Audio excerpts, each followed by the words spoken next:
Let's track this from the beginning.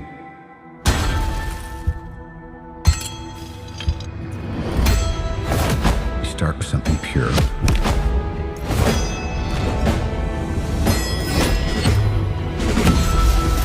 Something exciting. Then, deal with something new. Yeah. Told you. Okay so far? You like it? I'm feeling it. Yeah. Why stop there?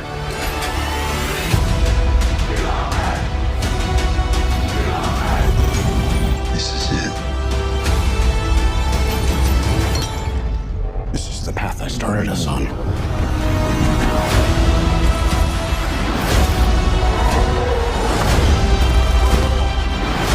Our very strength invites challenge.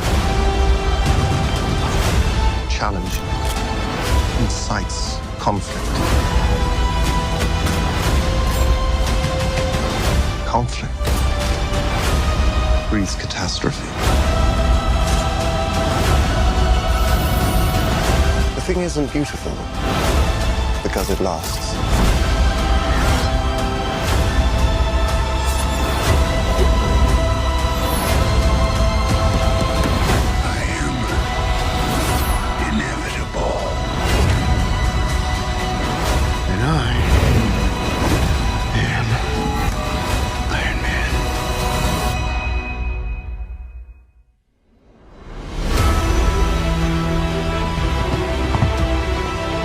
What a sweet-ass run it's been. Epic. Forces of darkness and light.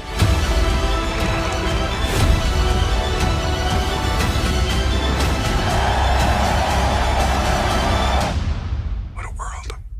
Universe, now.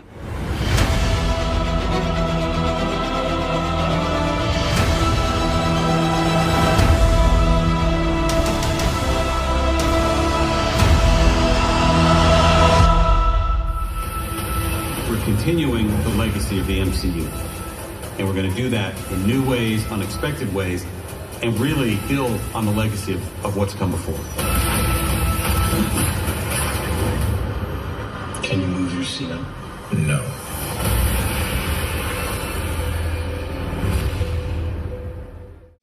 Welcome back, everyone. It's Charlie. They just released the trailer from Comic-Con for the Avengers Infinity Saga. It's also the trailer for their big 23-film box set. They're just calling it the Infinity Saga box set that they're releasing later this year. Of course, I'll do giveaways for that when it drops. All you have to do to enter that is just be a subscriber and leave your best Marvel Phase 4 theory on the video. They also released more footage of that Marvel Phase 4 reel that they posted at Comic-Con, so it only includes the stuff that they announced at Comic-Con. That's why you don't see a lot of the newer stuff like Moon Knight, Ms. Marvel, or She-Hulk that they announced at D23.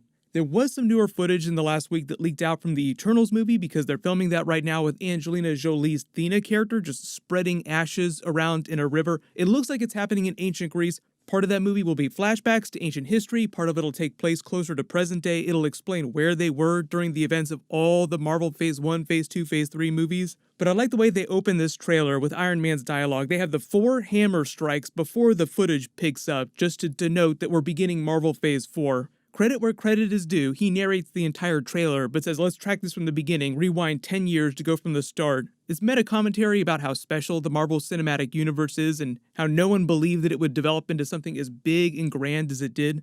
This is the path I started us on, because technically this all goes back to that first Iron Man film. You listen to Kevin Feige talk about it now during interviews, he's like, we did not think that it would be as successful as it was. We hoped that we would be able to do more movies. We never thought that we would develop this huge cinematic universe. But part of this whole box set thing, the Infinity Saga that they're releasing, Kevin Feige announced that they'd be putting a whole bunch of new bonus features and deleted scenes that no one had ever seen before. He gave us a taste of that a couple days ago with that special deleted scene from the first Iron Man post-credit scene with Nick Fury introducing the Avengers, but mentioning mutants, X-Men characters, and Spider-Man years before we ever thought we would ever get that stuff in the MCU.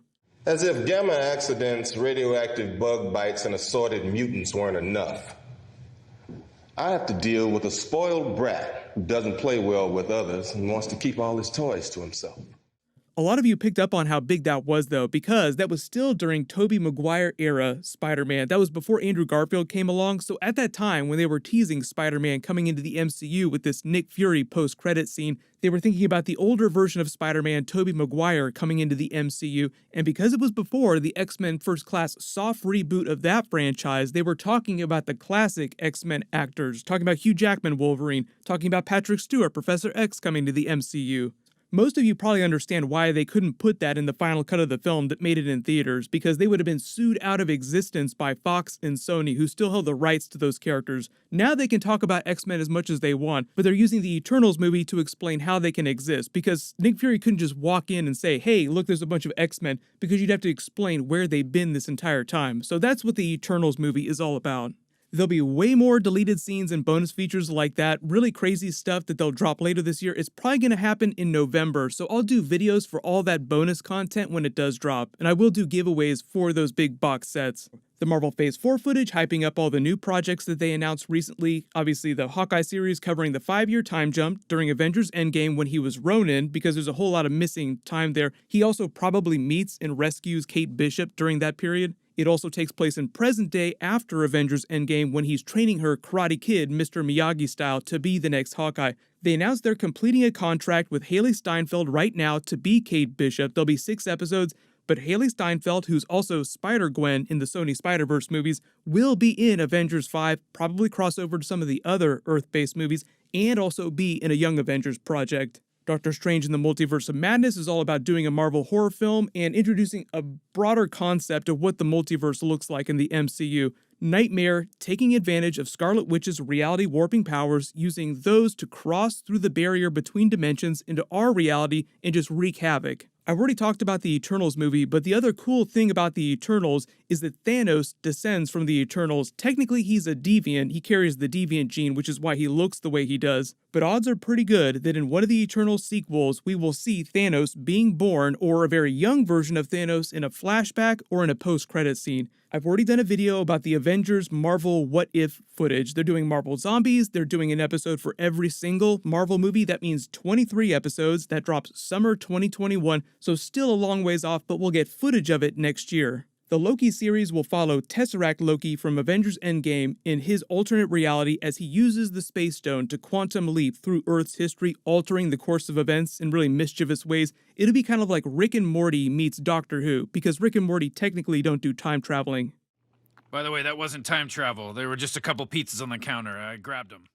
Shang-Chi, pretty self-explanatory too, explaining where the real Mandarin of the MCU has been this whole time, why he's been hiding, the Ten Rings organization. It'll be like the Eternals movie in that it'll have flashbacks to ancient history but also present day. Because one of the big twists is probably that the Mandarin is actually a title that gets passed down from father to son, and they'll probably change Shang-Chi's origin story to make him the son of the Mandarin of the MCU, because in the comics, his father is Fu Manchu. He's this really terrible villain that trains Shang-Chi to be a weapon of mass destruction. So connecting the dots, Mandarin of the MCU will probably wind up being his father, and it'll be a John Wick-style movie where he has to fight all of his father's men. Falcon and Winter Soldier's pretty self-explanatory. It's all about them trying to figure out how to carry on the legacy of Captain America and the Shield when Baron Zemo escapes prison and starts causing chaos on a global scale in pursuit of a Thunderbolts series. It sounds like Thunderbolts would either be a Disney Plus series or they could turn it into a movie. But they have enough characters to do a big Thunderbolts series. They have General Ross, Red Hulk, that they can do.